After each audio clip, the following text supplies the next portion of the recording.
اللهم صل على سيدنا محمد وعلى آل سيدنا محمد وبارك وسلم عليه.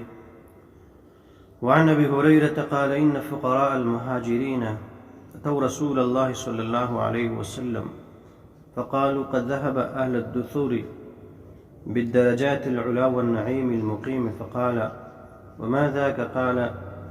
قالوا يصلون كما نصلي ويصومون كما نصوم ويتصدقون وما نتصدق ويعتقون ولا نعتق. فقال رسول الله صلى الله عليه وسلم أفلا أعلمكم شيئا تدركون به من سبقكم وتسبقون به من بعدكم، ولا يكون أحد أفضل منكم إلا من صنع مثل ما صنعتم؟ قالوا بلى يا رسول الله. قال تسبحون وتكبرون وتحمدون دبر كل صلاة 33 مرة. قال أبو صالح فرجع فقراء المهاجرين إلى رسول الله صلى الله عليه وسلم فقالوا سمع إخواننا أهل الأموال بما فعلنا ففعلوا مثله.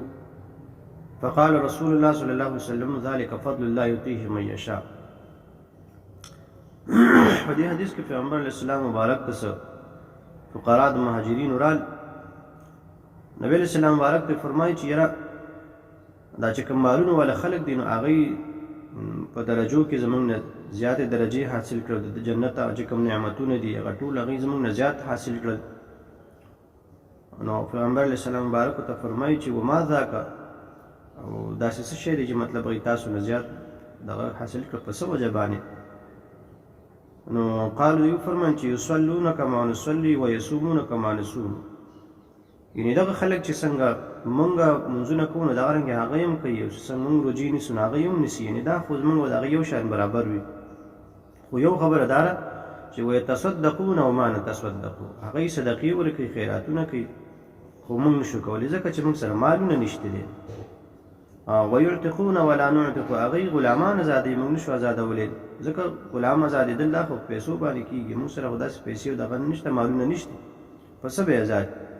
فقال رسول الله صلی الله علیه وسلم فرمای افالا اعلمکم شیئا تدرکون به، ای تاسو ته زه یو داسې یو څیز ولم ښیم چې تاسو په هغې باندې هغه خلک ومومئ چې کوم من سبقکم مخکې تاسو نه تېر شوي دي، مطلب او هغې هم داسې کلمات ویلي دي یا هغوی تاسو نه په عملونو کې ډېر زیات دي، ثوابونو کې د هغې ثوابونه د هغې زیات دي.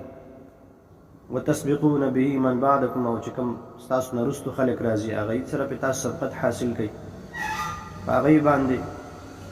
او ولا یکون احد افضل منکم، او بیا به ستاسو نه څوک افضل نه وي په دې کې، هو الا من صنع مثل ما صنعتم، خو که چېرې یو سړی دغه کوي چې کوم تاسو ته زه یم او تاسو هم کوئ او دغه بل هم کوي، نو دا به تاسو برابر وي، که څوک یې نه کوي نو هغه به تاسو بیا برابر نه وي. دوی فرمایل یا رسول الله ولې نه، مطلب چې داسې څه دغه وي تاسو مونږ ته وښایئ. نو نبی علیه السلام مبارک ته فرمایي چې تسبحون وتکبرون وتحمدون دبر کل صلاة، وروستو د هر یو مونږ نه تاسو چې کوم دی الحمدلله سبحان الله والله اکبر وایي 33 مرة، یعنی 33 بار، 3 شپېرې چې کوم دی سبحان الله، او 3 شپېرې الحمدلله، او 4 شپېرې الله اکبر. نو قال ابو صالح وایي چې فرجع فقراء المهاجرین، نو څه وخت په دې کې تېر شه نو دی وروستو بیا راغی نبی علیه السلام مبارک ته شکایت وکړ، بیا یا رسول الله. فقالوا سمع اخواننا اهل الاموال، هغه مالونه والا کوم چې زموږ او هغه مالداره خلک هغوی هم زموږ په شان دغه کوي، نو هغوی هم واورېدل، نو هغوی هم هغه سبحان الله والحمدلله وایي.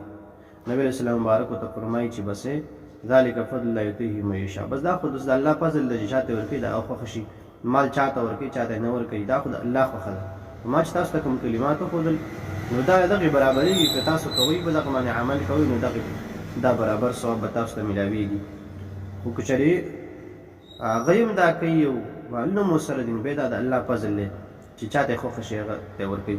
نو خامخا تاسو لمونځونه کوئ نو د هر یو لمونځ نه وروسته کوشش کوئ چې سبحان الله والحمدلله او سبحان الله اکبر 3 شپېرې وایي، الله اکبر 4 شپېرې وایي، او دا تقریبا یو کم سل برابرېږي. نو که په سلم ځل باندې پکې نور حدیثونو کې داسې شته تاسو لا اله الا الله محمد رسول الله ورسره ووایئ نو زیاته به ښایي، نو 100 پېرې به پوره شي. او کنې دغه خامخا وایي نو ثوابونه ډېر دي، نو وایي انشاءالله. السلام علیکم ورحمة الله.